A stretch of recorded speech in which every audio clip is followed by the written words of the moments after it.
ሰላም ጤና ይስጥልኝ የአንድ ልዩ ቤተሰቦች፣ ዛሬ በዓለማችን ላይ ትልቅ የጤና ስጋት እየሆነ ስላለው የኢቦላ ወረርሽኝ ወቅታዊ መረጃ ይዘንላችሁ ቀርበናል። የዓለም ጤና ድርጅት በዲሞክራቲክ ሪፐብሊክ ኮንጎ የተከሰተውን የኢቦላ ወረርሽኝ ዓለም አቀፍ አሳሳቢነት ያለው የህዝብ ጤና አስቸኳይ ጊዜ ሲል አውጇል። ይህ ወረርሽኝ እስካሁን ድረስ ብዙ አደጋዎችን እያደረሰ ይገኛል። ስርጭቱ ወዴት እያመራ ነው? አብራችሁን ቆዩ። ፈጣን መረጃ እንዲደርሳችሁ ቻናሉን ሰብስክራይብ እያደረጋችሁ እስከ መጨረሻው ተከታተሉ።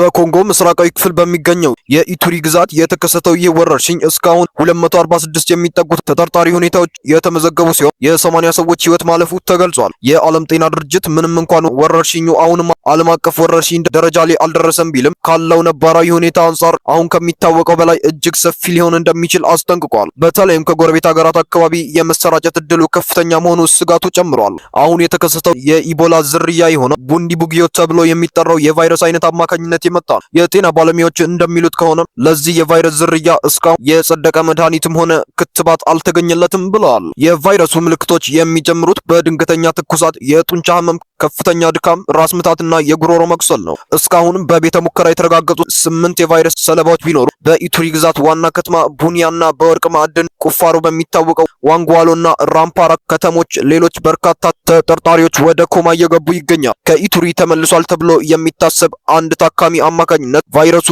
በዋና ከተማ ኪንሻዛም ተገኝቷል። ከኮንጎ ድንበር ባለፈም በጎረቤት ሀገራት ኡጋንዳ 2 ሰዎች በቫይረሱ መያዛቸውም ተረጋገጠ። ከነዚህ አንዱ የ59 ዓመት ኮንጓዊ ሲሆን በኡጋንዳ ህይወቱ ማለፉ የሀገሪቱ መንግስት አስታውቋል። በተጨማሪ በኤም23 አማጽያን ቁጥጥር ስር በምትገኘው ጎማ ከተማም አንድ ሰው በቫይረሱ መያዙ በቤተ ሙከራ ተረጋግጧል። ይህ ወረርሽኝ አሜሪካውያንንም ስጋት ላይ ጥሏል። በኮንጎ ውስጥ 6 አሜሪካውያን ለቫይረሱ ተጋልጠው ሊሆን እንደሚችልና ከነሱ ውስጥም አንዱ ምልክቱ ማሳየቱ ተገልጿል።